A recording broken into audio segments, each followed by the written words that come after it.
ప్రభు యొక్క ఘనమైన నామాన్ని బట్టి ప్రతి ఒక్కరికి వందనాలు చెల్లిస్తూ ఉన్నాను. ఈ ఉదయకాలాన్ని ఆయన యొక్క శుభవచనం విన్నప్పుడు అది ఎంతోమందికి సంతోషం కలిగించవచ్చు.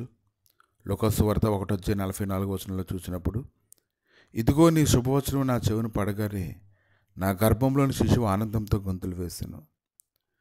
ఈ యొక్క లేఖనాలను ధ్యానిస్తూ ఉన్నప్పుడు మెరియా అయితే యోధా ప్రదేశంలోని కొండసీమలో ఉన్నటువంటి ఒక ఊరికి వెళ్ళి జకరియా ఇంట్లోకి ప్రవేశించినప్పుడు ఎలిజబెత్కు వందనం చేసినప్పుడు, ఎలిజబెత్ మరియ యొక్క వందన వచనం వినగానే ఆమె గర్భంలో శిశువు గంతులు వేయడాన్ని ఆమె చూస్తూ ఉంది.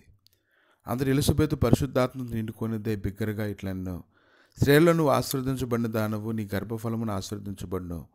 నా ప్రభు తల్లి నా యొద్దకు వచ్చుట నాకు ఎలాగూ ప్రాప్తించాను. ఇదిగో నీ శుభవచనం నా చెవును పడగానే నా గర్భంలోని శిశువు ఆనందంతో గంతులు వేశాను.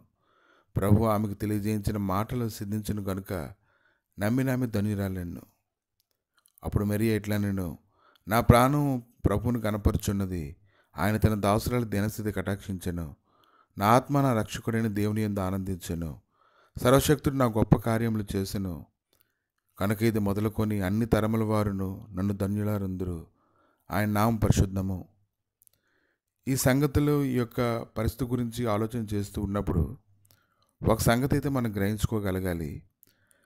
అక్కడ ఒక శుభం అనేది, శ్రేష్టమైనటువంటి మాటలు అనేవి వారి జీవితంలో చూసినప్పుడు వారికైతే చాలా సంతోషం అనిపించింది. వారికి ఎంత సంతోషం కలిగిందంటే అది మామూలుగా కాదు, చాలా గొప్ప సంతోషం అనేది వారి జీవితంలో కలిగింది. ఎందుకంటే అక్కడ శుభకరమైనటువంటి మాటలను వారు విన్నప్పుడు, వారి గర్భంలో ఉన్నటువంటి శిశువు గంతులు వేస్తూ ఉన్నప్పుడు ఎంతో సంతోషం కలగడాన్ని మనం చూస్తున్నాము. కనుక సంతోషకరమైనటువంటి వార్తలు విన్నప్పుడు ప్రతి ఒక్కరూ చాలా సంతోషంగా ఆనందిస్తారు. కానీ ఒక గద్దింపు వచ్చినప్పుడు, ఒక హెచ్చరిక వచ్చినప్పుడు ఎలా దాన్ని మీరు హృదయంలో తీసుకోగలుగుతారు? యోనా గ్రంథంలో చూసినప్పుడు 3వ అధ్యాయము 3వ వచనం చూసినప్పుడు, కాబట్టి యోనా లేచి యెహోవా సెలవిచ్చిన ఆజ్ఞ ప్రకారం నినివే పట్టణమునకు పోయాను. నినివే పట్టణము దేవుని దృష్టికి గొప్పదే, 3 దినముల ప్రయాణమంత పరిమాణం గల పట్టణము. యోనా పట్టణములో ఒక దిన ప్రయాణమంత దూరము సంచరించి ఇక 40 దినములకు నినివే పట్టణము నాశనమగునని ప్రకటన చేయగా, నినివే పట్టణపు వారు దేవుని యందు విశ్వాసం ఉంచి ఉపవాస దినం చాటించి గనులేమి అల్పులేమి అందరూ గోనుపట్ట కట్టుకొనిరి. ఆ సంగతి నినివే రాజునకు వినబడినప్పుడు అతడును తన సింహాసనం మీద నుండి దిగి తన రాజవస్త్రములు తీసివేసి గోనుపట్ట కట్టుకొని బూడిదలో కూర్చుండెను.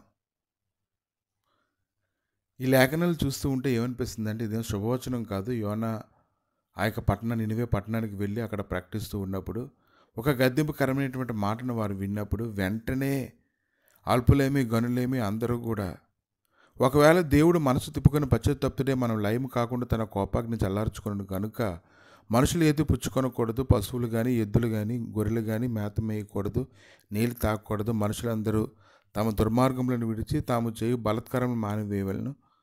మనుషులేమి పశువులేమి సమస్తమును గోనుపట్ట కట్టుకున్న వలన జనులు మనపూర్వకంగా దేవుని వేడుకొన వలని దూతలు నినివే పట్టణంలో చాటింపు ప్రకటన చేసిరి.